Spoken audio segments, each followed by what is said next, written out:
97.3 ESPN presents The Sports Bash with Mike Gill. It's time for Football at 4 with Geoff Mosher, powered by the Inside the Birds podcast. I love coaching this football team. I love coaching those players in there. Now, live from inside the Matt Black Kia Studios, it's Football at 4. And Football at 4 is powered by the Inside the Birds podcast. And brought to you by PlaySugarHouse.com. Sign up now. They'll match your first deposit up to $250. Go to PlaySugarHouse.com. Win real money with their sports book along with casino games from the comfort of your homes. Must be 21 or older to play. Gambling problem? Call 1-800-GAMBLER. Geoff Mosher from the Inside the Birds podcast is going to join us here for Football at 4 in just a minute. Mike Gill and Hunter Brody. We talk about styles making the fights. Their style, their offensive line issues, which, you know, it's funny. We had Baldy on today, and he's saying offensive line issues. I don't think they had offensive line issues. He said, we had him on back in the first hour. Take a listen to what Baldy said when we asked him about the offensive line and up front. It wasn't one-on-one pass blocking wasn't the issue. It was everything else was an issue. The scheme, holding the ball too long, dropping back 50 times, just giving these guys a chance. Del Rio was good in some of his calls. They won the down. They were 8 deep on the defensive line. They kept those guys fresh. And so they got a lot of chances to rush the quarterback. That was Brian Baldinger earlier today. I mean, he really said he didn't really put a lot of blame on Driscoll and Herbig. Take a listen. Jack Driscoll played really well. Nate Herbig, never played an NFL game before, did just fine. There was a lot of other issues. I mean, Carson Wentz did get hit 14 times. They did drop back to throw it 50 times. He was sacked 8 times. But it wasn't, Jack Driscoll getting beat by Chase Young or Ryan Kerrigan. I mean, there were protection issues. There were some bizarre plays like Corey Clement coming to help out Jason Peters and chipping Chase Young, and he spins off Peters and gets a sack. So that was Brian Baldinger earlier today, Geoff Mosher. He did not put a lot of blame on the offensive line. He thought Driscoll played really well. In fact, he graded him out to really only have one negative play all day long, and he thought Herbig, for the most part, handled himself. So when we look back at that game, was it more than just the offensive line that everybody seems to be killing? Well, good talk to you, Mike. I think it's, one thing, and I listened to Brian explain it to you. It does sound like he was also grading on a curve, right? He was saying, hey, Jack Driscoll played pretty well for a guy who's never played in the game before and was a 4th-round pick and a rookie, and Nate Herbig also. But some of the things that he did mention that, we can see and people I've talked to can see were problems. I think what Brian was trying to say is these guys were not turnstiles, right? They were not like Winston Justice versus Osi Manura in 2006 or 7, where it was just abuse, and then the McNabb was getting hit. Their problems were not necessarily due to being overwhelmed by the person they're blocking. There were communication issues. There was blitz pickup issues. There were slide protection issues and things that led to and then there was Carson holding on to the ball. But that's not to say that, the offensive line isn't necessarily to blame either. I thought, Jason Peters did not play particularly well and was put on his backside a little bit and gave up some pressures, and Nate Herbig and we have to talk about the running game. There were not great big gaps for these running backs to run through. That's also the offensive line. And look, I had people who I know graded the tape, who work in the league and, know the team, who would say Nate Herbig is a backup guard. I mean, he's not a starting guard. And I didn't hear people say that Driscoll played pretty well. But again, played pretty well for a rookie. He wasn't out there giving you what Lane Johnson would give you as far as not just being able to handle a guy, but to drive that guy backwards while you're trying to reset the line of scrimmage. So I understand what Brian's trying to say, that no one individual was such a disaster that's why the game unfolded that way.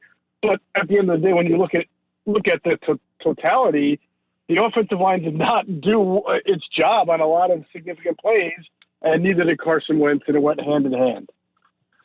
Well, who do you blame in that situation? Because some of it is, look, when Brandon Brooks goes down, Andre Dillard goes down, Lane Johnson goes down, this is just the nature of the beast. You're not supposed to have that many skilled linemen on your team. But at the same time, I could argue that Brandon Brooks was so long ago. Andre Dillard was long enough ago where you could have made an adjustment. You bring in Glenn. does this go on the roster, or is this just the roster construction that is by Howie and the front office, or is that just the nature of this is what happens when you're so deep in your depth? Yeah, that's a great question, Hunter. And I'll say who I don't blame first is the players themselves, Herbig and Driscoll. I think they gave the best effort that they could give under the circumstances. I'm talking about two guys playing in their first ever NFL game, lining up against the Washington defensive front that has some really good players. So I think for the right guard issue, I think you can put it on Doug and Howie. So why Howie? Well, Howie just signed yesterday a pretty decent veteran offensive guard, Jamon Brown, from the Bears practice squad. He had been with Atlanta last year, started like 10 games. He's been a starter in the league before, I think 47 starts.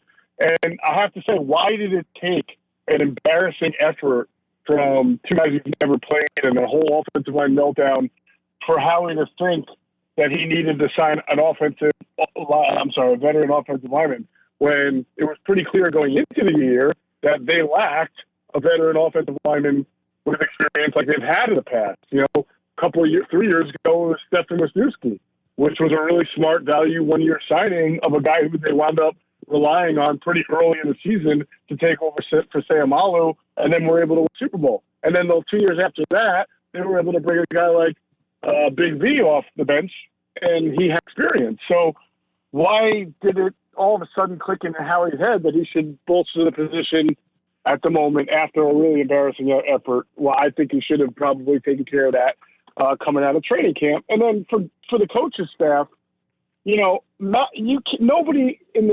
I know I'm not at practice, but nobody can convince me that Nate Herbig was just so much better than Matt Pryor in camp that he deserved to start over Pryor. Now, I've heard that Pryor didn't have a good camp.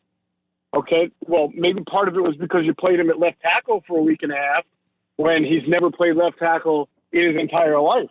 Did you put the guy in the best position to succeed? And even if he didn't have the best camp, this is a guy who has experience. He's been out there. He started in a playoff game.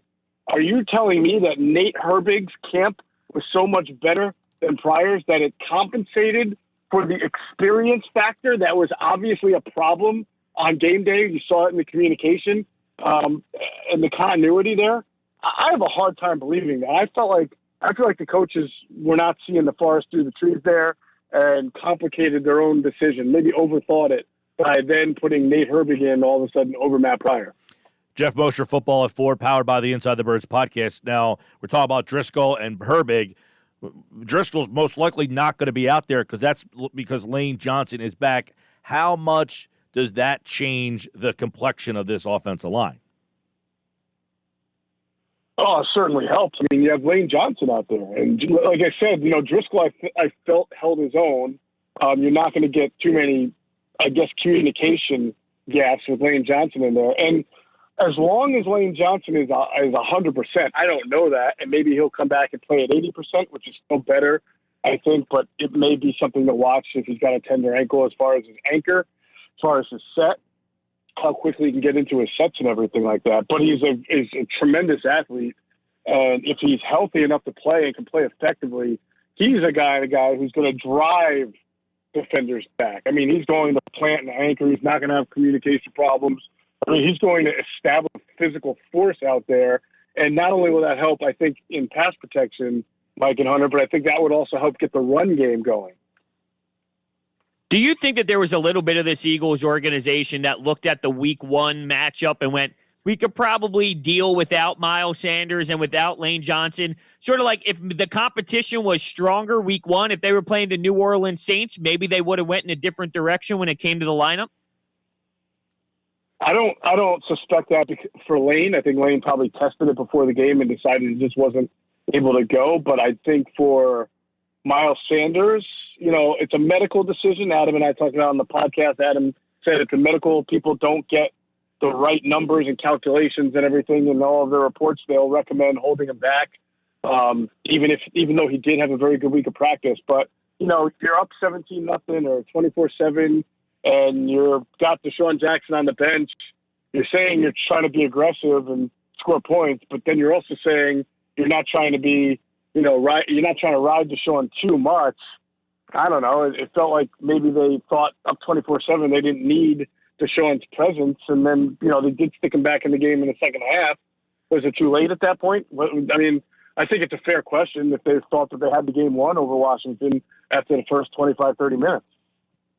All right, Geoff Mosher, a lot going on today, too, that in the injury front, we got Miles Sanders back full, Lane Johnson back full, Derek Barnett back full. And, I mean, at this point, I don't know what to think of Barnett. Give us some insight on what we should start thinking about Barnett. I mean, he's been here long enough that you would think you should have some sort of an opinion on him. The only opinion I have is that he's always hurt. Yeah, and it's very weird how he was out early with, I think they were calling it a lower body injury. I think it was an ankle injury. And then somehow a hamstring got involved, even though it was an ankle, and I don't think he was really out there practicing. So I'm not exactly sure what's going on with him, but it's a little bit mercurial in that you just wonder what's going on and when's he going to get on the field. And he's got now 15 games here on the last year of his deal to prove that he can stay healthy and be effective and impactful. They need him. I mean, Vinny Curry is now out. Brandon Graham's in the concussion protocol. I believe, based on my sense, that Brandon's going to be all right and play and pass through. You never know. These guys can have setbacks that are with concussions that they didn't see coming. But so if Brandon starts, who's going to start at opposite end? Josh Sweat, if not Derek Barnett, right? Josh Sweat is a candidate. But as well as Josh Sweat has played, he's also a guy that they've kind of worried about his past knee injuries and how much he can play, and they like him as a situational guy right now, not necessarily the starter. That's why you saw Vinny Curry start in the season opener against Washington. So if Barnett can't play, you've got Graham and who to start opposite Brandon? It would be, I guess, it would have to be Josh Sweat. But who else is rotating in and out? You got Jannard Avery and Casey Toohill. These guys are not necessarily full-time, large snap type players. One of them's a rookie who's inactive. So you kind of look at this cutting of Sharif Miller and wonder if that was the smartest move. Looking at the rest of this Wednesday injury report, it looks like Deshaun Jackson was rested and did not participate. And we also heard Doug Peterson talk about, to an extent, load management. Do you think it's maybe going too far with this? Well, I mean, you can understand it at Deshaun's age and what happened last year, that they want to keep him healthy. I do, as I understand it, was load management today, that it was not injury related. So that's good. But yeah, you want him for the long haul, right? So I suppose limiting his snap. See, to me, Deshaun's never been the type of guy, because he blows past defenders and he plays the Z, so he doesn't get press coverage, that you really worry that he's going to, take a lot of hits he's not a running back. And when he catches the ball, he usually gets out of bounds or scores, right? He doesn't take a lot of hits off the middle. So I do question a little bit the idea of load management, but, these are things for sports science and folks like that, and I guess above my pay grade. Hey, what did you think about the way he answered the Jalen Hurts questions today? I mean, the fact that he wasn't active. For him to be active, does he need to be involved in the game plan? And he said no. And then why would you want three quarterbacks active? He says, well, I mean, why wouldn't you? I mean, nobody activates three quarterbacks, including him. So why would he want to? I mean, that seemed like he really didn't know what to say about Hurts. But is it not disappointing that Hurts was inactive? Your second and third round picks were both inactive. Well, I mean, some people will say, hey, you draft for the future, and that's absolutely true. I'm a big draft for the future guy, but also you have to be fair. I mean, you need high draft picks to contribute in a salary cap era, because you need cheap labor to get out there and make plays for you. It's only 1 week, but you're also asking a person, Mike, who was not a big fan of that pick in the second round and was also not a big fan of that pick in the third round. I mean, Adam and I have told everybody on the podcast ever since he was drafted that Davion Taylor at linebacker was going to be a long-term project and may not even see the field on defense for year one, because he just doesn't have a pedigree of playing like a stack linebacker position, a natural NFL linebacker position. Even in Colorado, he was off the line of scrimmage a lot and then in coverage. So on one hand, I'm not surprised. So I didn't expect him to be active, and I thought Jalen might, but I was also thinking he might not. And On the other hand, I know you do need some production out of your high picks, or else you waste 25% of a rookie contract. Right. Everybody thought it was such a great idea to draft Jalen Hurts. And I kept saying, well, even if you think he's a quarterback, he's not going to play quarterback year one. That means you have not one. You don't have that's a lot of contract. That's 25% of a rookie deal where you're not going to see the guy play. So that's where I stand with it. All right. No, and look, I was not against the pick, but I thought he'd be involved a lot more. He's being inactive. That doesn't look good in terms of taking a guy in the second round who doesn't help you out on game day. Speaking of helping you out, the wide receivers, did they help out Wentz, or was Wentz more at fault? Where do you look at Wentz's, problems with the wide receivers on Sunday? Yeah, it depends on the play. Like the interception that he threw that was intended for Jalen Reagor, that was an out route, not a comeback. It would have been very hard for a receiver to, when his momentum is taking toward the sideline, and then break up a pass that's thrown to inside. It was clearly thrown to the inside when it should have been thrown to the outside. So that's on Carson. The one, the Hightower, a little bit different. I believe the Hightower could have made a better effort in running his route the right way to prevent that interception. And also, right before halftime, when Carson overthrew what appeared to be Carson overthrowing Jalen Reagor as they were going for the jugular there, I was told that Jalen actually did not run his route with full throttle from start to finish. He was slow coming out of it because he didn't think the ball was coming to him. And then when he realized it, he accelerated. So if he had accelerated from start to finish and ran that route professionally, and this is a issue with rookie wide receivers a lot, but if he did that, he probably would have caught that ball and it wouldn't have been overthrown. So you can put that one on Jalen. All right, for more on that conversation, check out the Inside the Birds podcast. Of course, they power Football at 4 every day here on the Sports Bash. Adam Kaplan will be here tomorrow. And don't forget to check out Inside the Birds every Sunday for the pregame show. This week it'll be a 10 a.m. pregame. And, of course, Jeff and Adam along with Trey Thomas and Greg Cosell. So check that out. It is a Football at 4 Eagles midweek getting ready for the L.A. Rams. By the way, would you be happy if the Eagles had Jared Goff? No, I think they're still in good hands with Carson. That was a big I expect a bounce back from Carson Wentz. No, that was just I'm only sorry, because. guys. I'm sorry. I'm sorry. I got to run because I'm getting a call from my vet. I apologize. Have a great day. I'll get you guys soon. All right, there's Geoff Mosher. I know he was delayed because he was at the vet, so he's got to check in on the dog.